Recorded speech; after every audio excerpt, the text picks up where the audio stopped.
আফগানিস্তান কিংবা শ্রীলঙ্কাকে হারাতে শক্তিশালী স্কোয়াড গড়ার কোনো বিকল্প নেই টাইগারদের। তাই এবার দলে থাকবেন কেবল ফর্মের শীর্ষে থাকা ক্রিকেটাররাই।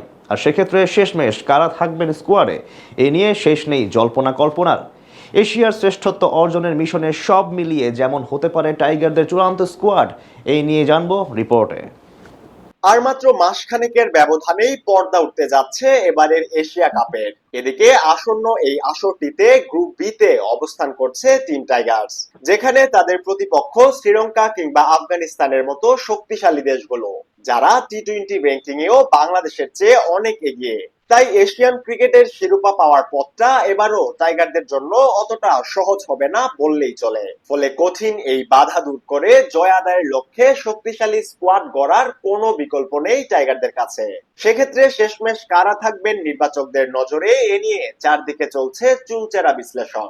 এদিকে টাইগার ক্রিকেটারদের সাম্প্রতিক পরিসংখ্যান বলছে ওপেনিং জুটির জন্য নির্বাচকদের প্রথম পছন্দ হবেন যুব বিশ্বকাপ জয়ী দুই ওপেনার তানজিদ তামিম ও পারভেজ ইমন। টি-20-র পরপর দুই সিরিজ জয়ে দলের অন্যতম ট্রাম্প কার্ড বলা চলে দুজনকে।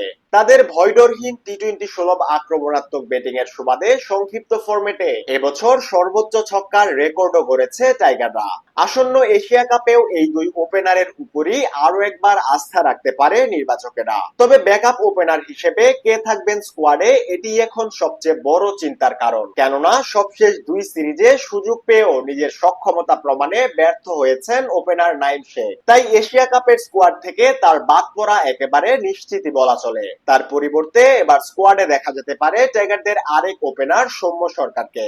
এছাড়া ওয়ান ডাউনের জন্য এবারও দলের স্কোয়াডে থাকবেন লিটন কুমার দাস। টানা দুই সিরিজেই দলকে জিতিয়েছেন এলকেডি। দুর্দান্ত উইকেট কিপিং এর পাশাপাশি সম্প্রতি ব্যাট হাতেও বাজে ফর্মের গন্ডি থেকে কিছুটা বের হয়ে এসেছেন টাইগার কাপ্তান। এশিয়া কাপের মঞ্চটাও তার জন্য হবে ভীষণ চ্যালেঞ্জিং। অন্যদিকে এবার মিডল অর্ডার নিয়ে কিছুটা বিপাকে পড়তে পারে নির্বাচকরা, কেননা সবশেষ দুই সিরিজে টাইগারদের মিডল অর্ডারে বলার মতো তেমন কোনো ভূমিকাই রাখতে পারেনি মেহেদী হাসান মিরাজ। পাশাপাশি তাওহিদ হৃদয়ের পারফরমেন্সও ছিল কিছুটা গড়পড়তা। তাই হৃদয় টিকলেও টি-20 ফরম্যাট বিবেচনায় এবার বাদ পড়ার সম্ভাবনাই সবচেয়ে বেশি মেহেদী মিরাজের। সেক্ষেত্রে তার জায়গায় নুরুল হাসান সোহানকেও সুযোগ দিতে পারে টাইগারদের নির্বাচক প্যানেল।